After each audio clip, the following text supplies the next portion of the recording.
Salut tout le monde, on est parti aujourd'hui pour le 1447e épisode de l'After Zap Image. On va débuter les amis avec le programme de la soirée. On joue en Première Ligue, on joue aussi en Liga, on démarre en PL, 4 affiches à 20h30. Bournemouth face à Southampton, Brentford face à Chelsea, Liverpool face à West Ham et Newcastle face à Everton. Et puis la grosse affiche de la soirée, c'est à 21h15 à Old Trafford. Manchester United va recevoir Tottenham. Cette journée de PL se terminera demain. On continue les amis avec les affiches du côté de la Liga. On a déjà eu 3 matchs la veille en Liga. Aujourd'hui on aura Cadix face au Betis, Valladolid face au Celta Vigo, la Real Sociedad face à Majorque. Et puis le déplacement du Real Madrid à 21h chez le dernier de Liga, Elche. C'est un choc des extrêmes, le 20e qui reçoit le leader. On démarre les amis d'ailleurs du côté du Real Madrid. Regardez cette belle image hier lors de la séance d'entraînement des merengues. Pas de repos pour le Ballon d'Or et le trophée Lev Yashin. Pas de repos pour Karim Benzema et Thibaut Courtois qui étaient présents hier à la séance d'entraînement après avoir reçu leur trophée lundi lors de cette cérémonie du Ballon d'Or. Une belle photo du groupe madrilène. Une petite déclat de Zinedine Zidane, une petite réaction de Zizou. Il a laissé ce long message et joli message sur son compte Instagram en parlant de Karim.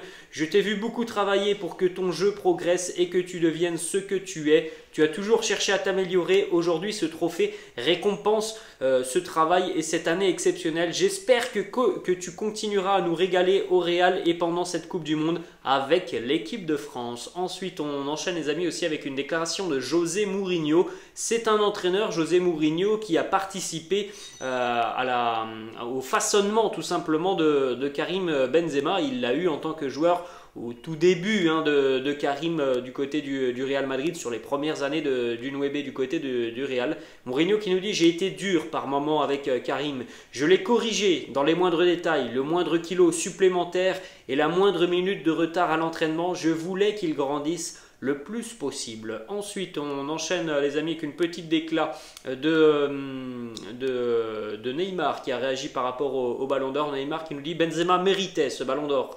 Crac. Maintenant pour Vinicius, finir à la 8e place, ce n'est pas possible. Il doit être minimum dans les 3 premiers. Bon après, voilà, il y a eu beaucoup de controverses par rapport à ce classement du Ballon d'Or, hein, pas parce que Karim est en tête, mais par rapport à certains joueurs qui peut-être méritaient mieux. Bon, on va pas refaire l'histoire. Ensuite, une déclat de Carlo Ancelotti en conférence de presse hier. Il nous parle notamment de Thibaut Courtois qui ne jouera pas de nouveau ce soir face à Elche. Il nous dit: Courtois ne jouera pas, je pense qu'il jouera ce week-end, samedi. Le Real Madrid recevra Séville au Bernabéu. Ce sera d'ailleurs l'opportunité pour les supporters merengues de venir célébrer un petit peu Karim Benzema et Thibaut Courtois, puisqu'avant cette rencontre, il y aura évidemment une présentation du Ballon d'Or et du trophée Lev Yashin. En tout cas, pas de Thibaut Courtois ce soir du côté d'Elche. Deuxième déclat de Carlo Ancelotti, de nouveau interrogé hier sur Kylian Mbappé. Il nous dit: je pense que l'avenir de notre club est déjà écrit. Des joueurs comme Vini, Rodrigo, Camavinga, Tchouaméni ont déjà écrit l'avenir du Real Madrid. L'équipe de l'année prochaine ne sera pas la même qu'actuellement, mais la base restera la même. Ensuite, on continue les amis du côté du Paris Saint-Germain. Une information plutôt positive pour le PSG. Là, on va rentrer évidemment les amis sur les dernières semaines avant la grande trêve liée à la Coupe du Monde.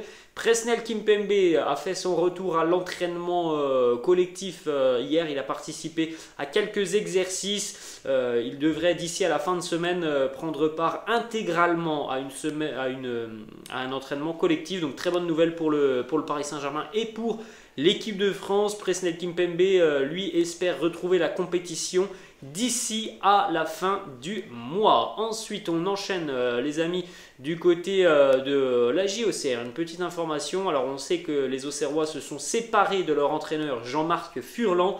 Et selon toute vraisemblance, le futur entraîneur auxerrois sera quelqu'un qui connaît assez bien la Ligue 1. Christophe Pélissier, ancien entraîneur notamment de Lorient, d'Amiens. Christophe Pélissier, il devrait arriver du côté de la Bourgogne en début de semaine prochaine. On continue les amis avec une petite déclaration de Neymar qui nous parle notamment de son départ de Santos et il a avoué le Ney qu'il y avait plusieurs options pour lui et que jusqu'au dernier moment il avait le choix entre le Real et le Barça. Il nous dit: j'ai eu plusieurs options mais mon rêve a toujours été de jouer pour le Barça. Depuis que je suis enfant, je voulais jouer au Barça. Je me souviens aussi de l'intérêt du Real Madrid et il est vrai qu'à un moment donné, il y avait deux options pour moi, le Real ou le Barça. Mais mon cœur m'a dit d'aller du côté du FC Barcelone. Ensuite, justement, une petite information les amis du côté de la Catalogne, une information qui concerne Ousmane Dembélé, information du quotidien Sport qui nous annonce que le Barça va tenter de prolonger le contrat d'Ousmane Dembélé, mais si le joueur refuse, le Barça le placera directement sur la liste des transferts.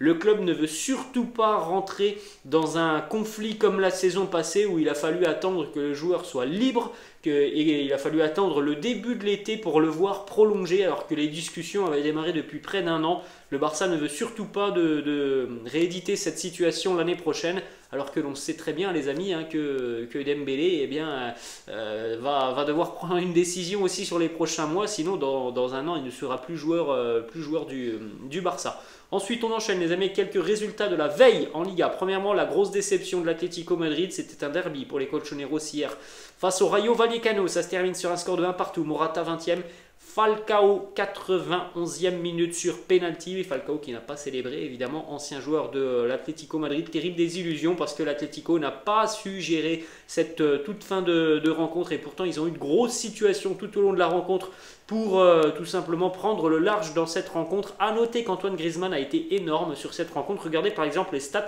de la première mi-temps de Grisi.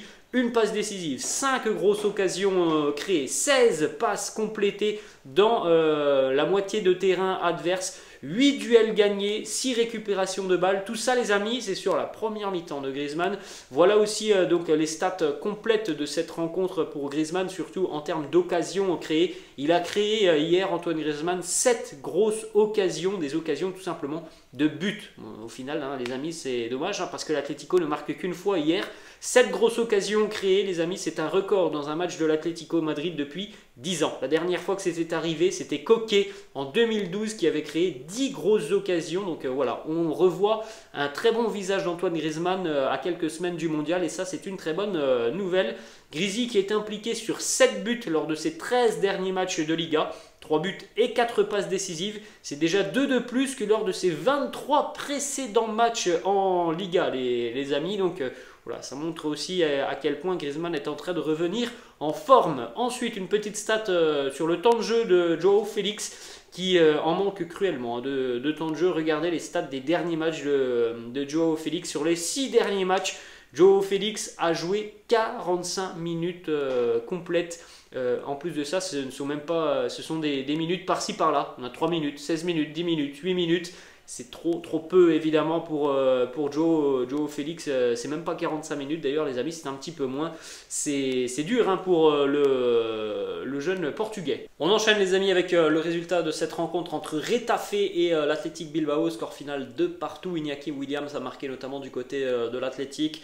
A noter qu'au cours de cette rencontre, 11 cartons ont été distribués du côté de Séville. Hier, on recevait aussi le FC Valence, score final 1 partout. Cavani a marqué côté Valence. Eric Lamela a marqué en toute fin de match 86e pour les Sévillans. A noter que Gaïa a raté un penalty à la 90e plus 11. Là aussi les amis, on a eu 11 cartons distribués sur cette rencontre entre Séville et Valence. C'était explosif hier du côté de Retafe et du côté de Séville. Ça s'est terminé d'ailleurs à 10 cette rencontre entre Séville et Valence. Troisième but pour Edinson Cavani du côté du FC Valence. Il avait marqué un doublé le week-end dernier. Ensuite on enchaîne les amis avec une petite information qui concerne Karim Benzema ce soir face à Elche ou alors ce week-end. Pour le moment on n'a pas de certitude mais il devrait avoir de nouveaux crampons évidemment pour célébrer aussi son ballon d'or. Donc voilà les crampons que va recevoir Karim Benzema de son équipementier évidemment Adidas. Reste à savoir s'il va les porter ce soir face à Elche ou ce week-end face au FC Séville. Ensuite, on enchaîne les amis du côté de l'Italie. Premièrement, une déclaration de Giuseppe Marotta, directeur sportif de l'Inter, qui nous parle de Milan Skriniar. Il nous dit: après la rencontre face au Viktoria Pilsen en Ligue des Champions, nous nous rencontrerons. Il y a à la base une conclusion positive. Skriniar est attaché à nos couleurs. Je ne peux qu'être optimiste. Les mariages se font toujours à deux. Il y a des chances de parvenir à un nouvel accord. C'est un professionnel, il aime l'Inter, c'est à lui de décider.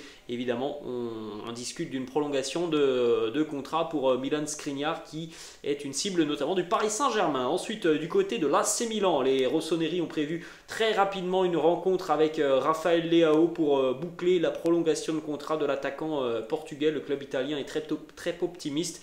Là aussi, les amis, c'est un joueur qui a une très forte valeur, hein, Rafael Leao. Direction la Juventus, les amis. Très bonne nouvelle pour la Juve, très bonne nouvelle aussi pour l'équipe de France. Il est de retour à l'entraînement. Vous le voyez avec ce grand sourire hier. Paul Pogba de retour. La Juventus qui a laissé aussi des petites vidéos sur ses réseaux sociaux. Paul de retour à l'entraînement à 3 grosses semaines maintenant, les amis, de la liste du sélectionneur Didier Deschamps. Ensuite, on va enchaîner, les amis, du côté de l'Angleterre. On a quelques informations sur des joueurs qui malheureusement ont dit adieu au mondial. Premièrement, Diogo Jota, terrible pour l'attaquant portugais, qui ne disputera pas la Coupe du Monde avec la Seleção portugaise. Il est sorti sur blessure face à Manchester City le week-end dernier. Pep Guardiola a parlé d'une absence de plusieurs mois. Il manquera la Coupe du Monde. C'est une blessure assez grave.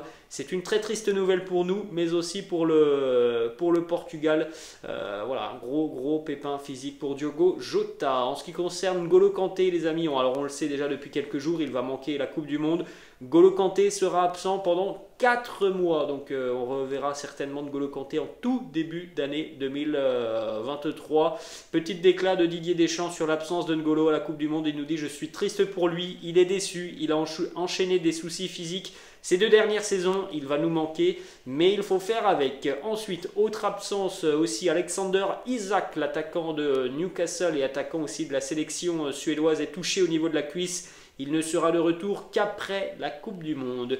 Une déclaration d'Antonio Conte, on l'a dit ce soir, les amis, gros duel. Manchester United reçoit Tottenham. Antonio Conte qui nous dit: j'aimerais que mon équipe aille à Old Trafford et joue avec personnalité, avec l'envie de prendre 3 points. Nous savons très bien que ça sera difficile. United a gagné contre Arsenal et Arsenal est en tête du championnat et ils n'ont perdu que ce match. Voilà les mots d'Antonio Conte. On s'attend à un gros duel. Il est vrai que Manchester United, hormis la gifle face à Manchester City, a tout de même bien réagi en première ligue depuis le début de saison cauchemardesque.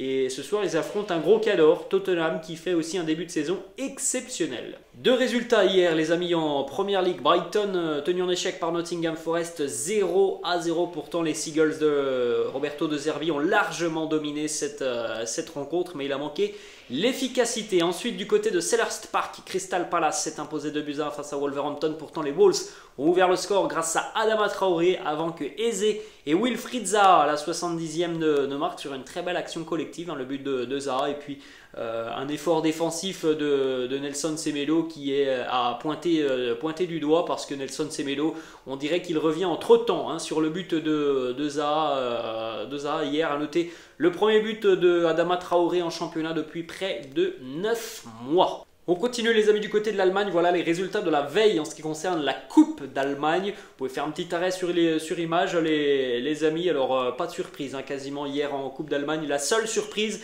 c'est l'élimination du Borussia Mönchengladbach qui a été éliminé hier du côté de Darmstadt, 2-1. Darmstadt est une équipe de seconde division qui fait partie d'ailleurs des meilleures équipes à l'heure actuelle en seconde division. Donc Gladbach éliminé. La Coupe d'Allemagne se poursuit ce soir, notamment avec une rencontre entre Augsbourg et le Bayern Munich. Rencontre importante puisqu'on rappelle, les amis, qu'il y a quelques semaines, Augsbourg avait battu le Bayern en Bundesliga 1-0, et ça avait mis fin à une série énorme, hein, du Bayern qui marquait à tous les matchs de Bundesliga depuis quasiment 2 ans et demi ou plus de 3 ans peut-être, et Augsbourg avait donc clôturé cette série des Bavarois. Voilà le maillot qui sera d'ailleurs porté par le Bayern ce soir du côté d'Augsbourg.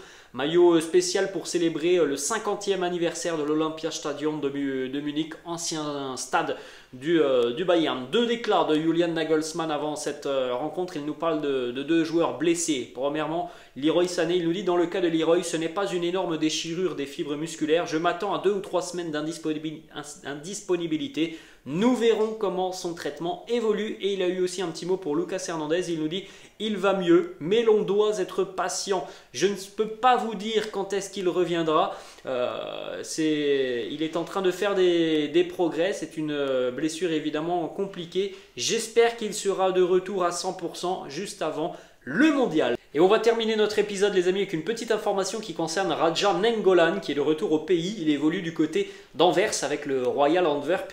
Et il a été suspendu en début de semaine, suspendu jusqu'à nouvel ordre pour avoir été surpris en train de fumer sur le banc de touche le week-end dernier. C'était lors du déplacement de Antwerp du côté de Liège face au Standard. Voilà, vous avez l'image, sans pression, en train de fumer sur le banc de touche. Voilà les amis, la fin de cette vidéo. J'espère que ça vous a plu. N'hésitez pas comme d'habitude à lâcher un petit pouce bleu. N'hésitez pas non plus à vous abonner à la chaîne. Je vous laisse et je vous dis à la prochaine. Ciao!